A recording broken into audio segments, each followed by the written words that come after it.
வணக்கம். திமுக எதிர்ப்புக்காக மட்டுமே விஜயை ஆதரிக்கக்கூடிய ஊடக புரோக்கர்கள் இதை பத்தி அன்னைக்கு பேச போறோம். அன்பு உறவுகளே, உங்களுடைய தொடர் ஆதரவுக்கு நன்றி. தொடர்ந்து சப்ஸ்கிரைப் பண்ணுங்க, கமெண்ட் ஏதாவது பண்ணுங்க. அதை வச்சுதான் நான் அடுத்தடுத்த வீடியோ போடுறதுக்கு என்ன திருத்திக்க முடியும்.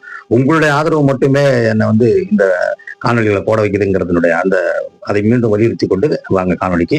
அதாவது இப்ப தொடர்ந்து இந்த விஜய் இந்த கரூர் ஸ்டாம்பீட்ல நடந்த நிறைய காணொலிகளை நம்ம போட்டுக்கிட்டே வரோம். ஏன்னா இஷ்யூ அவ்வளவு சீரியஸ்ங்கிறதால தான் அதை நம்ம அவ்வளவு போடுறோம். ஸோ அதனுடைய இன்னொரு டைமென்ஷனாக நீங்க தொடர்ந்து இப்ப கூர்ந்து கவனிச்சிங்கன்னா தெரியும், இந்த ஊடக நேர்மையாளர்கள் அல்லது நாங்கெல்லாம் நேர்மையான ஊடகவாளர்கள் தான், நாங்க ஒப்ஜெக்டிவிட்டியை தான் நாங்க பேசுவோம்னு சொல்லி கொண்டு திரிகிற நிறைய ஊடகவியலாளர்கள் பண்ற அயோக்கியத்தனத்தை நீங்க தொடர்ந்து இந்த கரூர் ஸ்டாம்பீட்ல பார்த்திருப்பீங்க.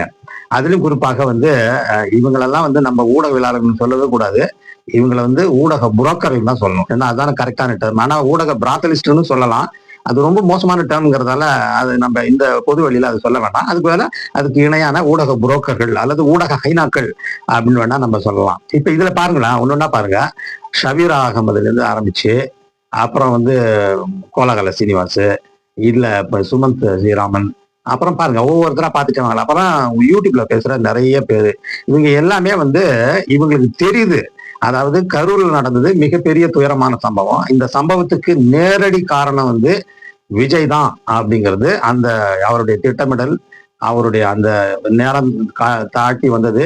அப்புறம் அங்க திறந்து காட்டிட்டே அவர் சைக்கிள் காட்டிட்டே ஓப்பன் ஜீப்ல ஓப்பன் கார்ல வந்திருந்தா கூட அந்த கூட்டம் பார்த்துட்டு போயிருந்திருக்கும். கூட்டம் இவ்வளவு சேர்ந்திருக்காது. இது எல்லாமே எல்லா காரணங்களும் ப்ளஸ் அங்க நின்று ரொம்ப நேரம் 7-8 மணி நேரம் அந்த வெயிலே இருந்து தண்ணி குடிக்காம இருந்து டீஹைட்ரேட் ஆகி, இது எல்லாமே நேரடி காரணமே விஜய் தான் தெரிஞ்சோம். இந்த உண்மை தெரிஞ்சோம் இந்த ஊடக புரோக்கர்கள் தொடர்ந்து ஒரு மோசமான ஒரு நரேட்டிவ் செட் பண்ணிட்டு இருக்காங்க அப்படிங்கிறத பாக்குறோம். என்ன நரேட்டிவ் இதுல என்ன இருக்குன்னா, அதாவது அரசாங்கம் தான் இதுக்கு பொறுப்பு, விஜய் இதுக்கு பொறுப்பு கிடையாது, அரசாங்கம் தான் மக்களை கட்டுப்பட்டிருக்கணும், போலீஸ் தான் கட்டுப்பட்டிருக்கணும், அவங்க தான் இந்த மாதிரி பண்ணிட்டாங்க, விஜய் வந்தது தவிர வேற எந்த தப்பும் செய்யலைங்கிற மாதிரி அந்த பொருள்படி இவங்க தொடர்ந்து செட் பண்ணிட்டு இருக்காங்கிறத பாக்குறோம்.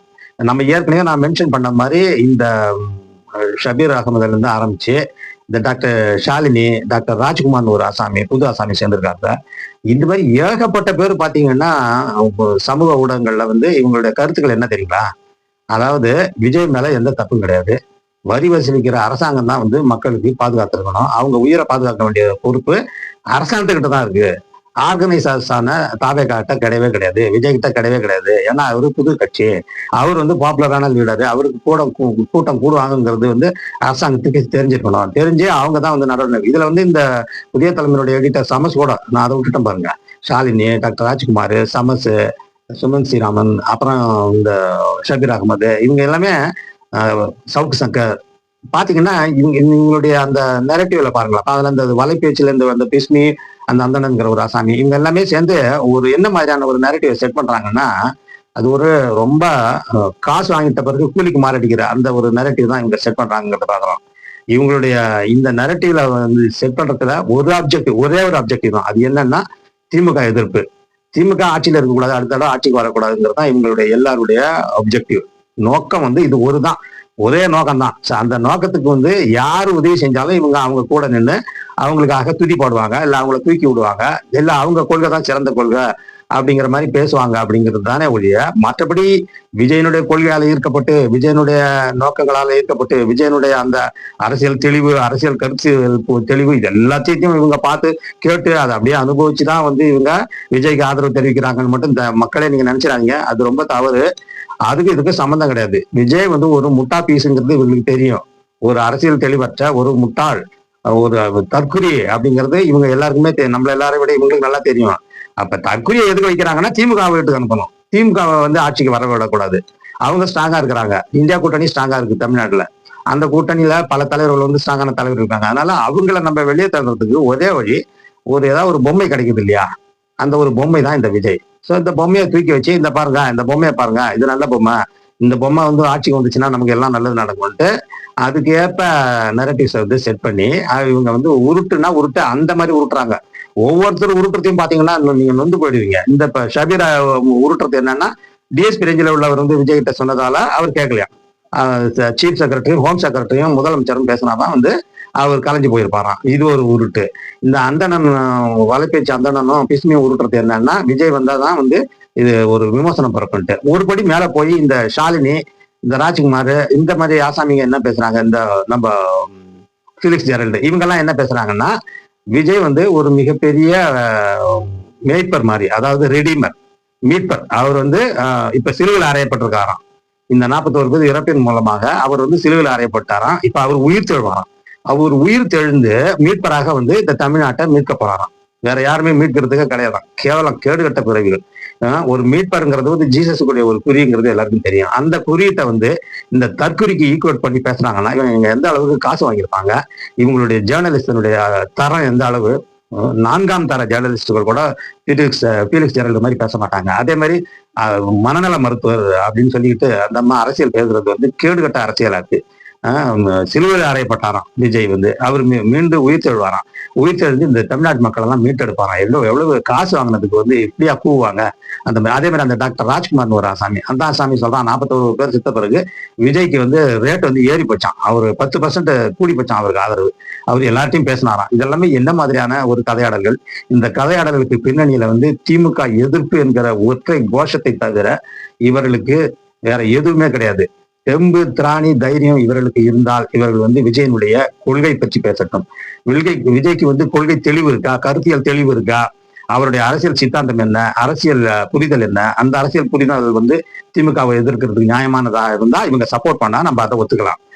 அந்த மாதிரியான எந்த ஒரு விஷயமும் இல்லாமல் ஒரே ஒரு எதிர்ப்பு திமுக ஆட்சியில இருக்கு, அதுக்கு நிறைய பேர் சப்போர்ட் பண்றாங்க. திருமாவளவன் உட்பட, இந்தியா கூட்டணி உட்பட இவங்க எல்லாமே வந்து சப்போர்ட் பண்றதால அது வந்து நிலைச்சிருக்கு. அது 2026லயும் ஆட்சியை பிடிக்க போகுது. அதை எப்படியும் பிடிக்க விடாம, ஆட்சிக்கு வர விடாம பண்ணணும்னா ஏதாவது ஒரு டம்மி பீஸை வந்து வச்சு நம்ம அதை கொண்டு வரணும்னு நினைக்கிறாங்க. இப்ப இது இவங்களுடைய இந்த நெரட்டிவ், இப்போ உள்ள நெரட்டிவ் வந்து நீங்க வந்து 72ல எம்ஜிஆர் எப்படி கொண்டு வரதுக்கு முயற்சி பண்ணாங்க. திமுகவை அகச்சிட்டு திமுக வந்து கடவுள் எதிர்ப்பு பேசுது, திராவிட ஆதரவு பேசுது, சனாதன எதிர்ப்பு பேசுது, அதனால அதை வெளியே கொண்டு வர்றதுக்கு ஒரு டம்மி பீஸ் வேணும்னு எம்ஜிஆர் எப்படி அப்ப ப்ரொமோட் பண்ணாங்களோ அதே மாதிரி ப்ரொமோஷன் தான் இப்ப நடக்குது அப்படிங்கிறத பாக்குறோம்.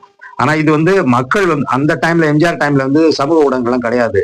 அவருடைய பொய் பித்தலாட்டங்கள், பொய் பிரச்சாரங்களை வந்து தோல்விக்கிறதுக்கு அப்ப நேரம் இல்லை. அப்ப பிரிண்ட் மீடியா மட்டும்தான் இருந்துச்சு. ஆனா மக்களே இப்ப வந்து நமக்கு நல்வாய்ப்பாக சோசியல் மீடியா இருக்கு. இப்ப இவங்க பண்ற ஒரு இந்த நெரட்டிவ், இந்த ஃபேக் நெரட்டிவ்ஸ், இந்த கதையாடல், இந்த விஜயை பாராட்டி பேசுறது, மீட்பருங்கிறது, இதை எல்லாத்தையுமே உடைக்கிறதுக்கு நமக்கு தென்னந்தேர் உடைக்கிறதுக்கு சமூக ஊடகங்கள் இருக்கு, யூடியூப் இருக்கு. அதன் மூலம் நம்ம வந்து வீடியோ போட்டு இதுதான் நடந்தது உண்மை, இதுல வந்து அவங்க சொல்றது ஒண்ணு கூட உண்மை கிடையாது அப்படிங்கிறத அன்னன்னைக்கு அப்பப்ப வெளிச்சம் போடுறதுக்கு நமக்கு சமூக ஊடகங்கள் இருக்கு. ஆனா இவங்களுடைய கதையாடல்கள் அல்லது இவங்களுடைய நெரட்டிவ்ஸ்க்கு வந்து அது முன்னாடி போறதுக்கு முன்னாடி அதை உடைச்சி எரியறதுக்கான தெம்பும் திராணியும் வந்து பொதுமக்களாகிய நம்மகிட்ட இருக்கு. நம்ம வந்து இந்த அரசாங்கத்தை காப்பாற்றி தான் ஆகணும். ஏன்னா சனாதனம் வந்து உள்ள நுழையறதுக்கு எவ்வளவு பாடுபடுது. அது இப்ப இந்த விஜய்ங்கிற இந்த ஒரு ஆசாமியை பயன்படுத்தி உள்ள நுழையலாமான்னு பாக்குது. அந்த விஜயை சப்போர்ட் பண்ற அந்த சோம்பி கூட்டமும் வந்து இதுக்கு ஆதரவா இருக்கிறதா நமக்கு ஆபத்தா இருக்கு. ஆனால் இந்த ஆபத்துக்கள் அனைத்தும் வந்து உடனடியாக நல்வாய்ப்பாக நல்ல உள்ளம் படைத்த மனிதர்களால், ஊடகவியலாளர்களால், எங்களை போன்ற இத நியாயத்தை பேசுறவங்களால வந்து இந்த கருத்து, இவர்களுடைய பொய் நெரட்டிவ் என்பது உடைத்து எறியப்படும். அதுக்கு நீங்கெல்லாம் உதவி செய்யணும். உங்களுடைய கமெண்ட் எல்லாம் நீங்க தொடர்ந்து போட்டுட்டே இருங்க. இன்னும் நல்லா நிறைய விஷயங்களை வர விஷயங்களை பேசுவோம். டெய்லி ஒரு வீடியோ போடுறதுக்கு நான் முயற்சி பண்றேன்.